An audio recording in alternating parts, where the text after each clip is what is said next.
What's up guys, it's Crash, and I'm pretty sure a launch window for XDefiant has leaked online, so I want to go ahead and show you what I found there, as well as there's been a really important update for Mark Rubin, the game's executive director, that I think is really important too. Again, kudos to him for the transparency along this, but I think this game, the way Call of Duty is shaping up with Modern Warfare 3 being seemingly an uninspired game, more of the modern storefare kind of vibes that we're getting used to in the Call of Duty space, having a worthy opponent or a worthy competitor, or just not even necessarily a monetary competitor, just another game we can play. If we want to play an arena shooter and with an S&D mode coming soon after launch, I'm excited for that. You guys know, if you've been following the channel and the podcast, I've been really enjoying round-based bomb modes lately, so having another alternative to play would be really cool. So this game is a little bit of anticipation behind it, and I think we got some kind of little sneaky intel about when it could be coming out. So the first thing I want to talk about is what Mark Rubin said, and this is directly from the source, right?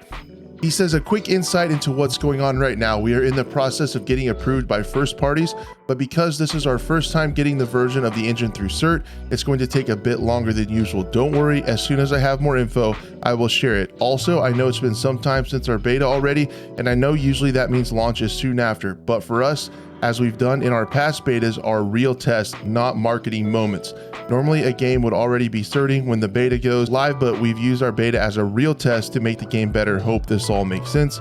Also, this is just an update on progress. Nothing has changed on our anticipated release timeframe. Although we are still on track, we won't really know until we get reports back from first parties on our submission. So it sounds like everything is on track. With the rough matchmaking and the party system that was going on in the last beta, I was a little bit concerned that this game might be delayed, but it sounds like they're still on track with that. And just to clarify, he later said a couple people, including myself, were wondering exactly what he meant by first parties. Essentially, first parties are going to be like Sony and Microsoft, the makers of the platforms, of the PlayStation, of PC, to be able to list in the Microsoft Store as well as Xbox. So basically, when you think first parties, that's basically they have a build of the game that they're ready to call their launch one, and that is being approved by Microsoft and Sony to be able to be sold and downloaded and used on their platform. So that's what that means. So the sneaky bit of information that is out there now, though, is that Ludwig, the big YouTube creator, is coming up with a contest sponsored by YouTube Gaming called the World's Greatest Gamer, and it's going to take 16 of the best pro gamers from across the internet, and they're going to compete across different games. And this is the teaser that they played. 2023 Gamer of the Year, a VCT champion, and the first North American to hit Radiant. Tenz is the GOAT. Okay, yeah, that's true. 6-time Evo champion. They're good at every single game they play, plus they're a furry. Sonic Fox is the GOAT.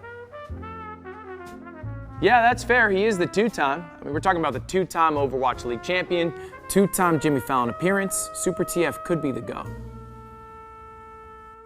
Coots, I get it. There's a lot of God gamers, but I don't know how to pick just one GOAT. Do you?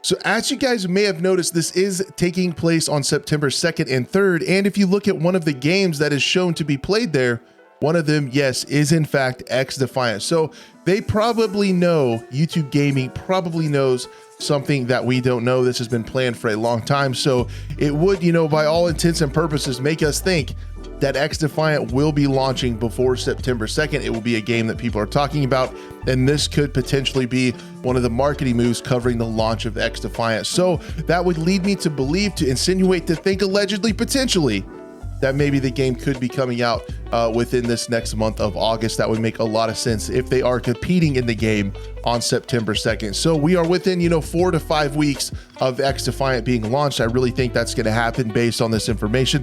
What do you guys think down in the comments? Are you looking forward to this? Because I think another 6v6 arena shooter could be really fun. I think some of the modes they have are going to be really cool. And I just really do have to commend Mark Rubin and the Ubisoft team on their transparency, as well as the roadmap looks like the old DLC packs we used to. There's already a lot of post-launch content, including 12 maps coming out over the next year. So I definitely do have to appreciate that. And I hope the game launches well, because, things like that Things like having the betas actually be betas where they test them and not just a marketing ploy or a demo to get people to pre-order is really cool. This game is also going to be free to play, so we got to keep our eye on how they handle microtransactions. But as of now, with their transparency, with the way post-launch content is already mapped out, I really appreciate that, and I hope they do well. Guys, thank you so much for watching. Let me know in the comments if you're looking forward to XDefiant, and we'll hopefully see you on the next one.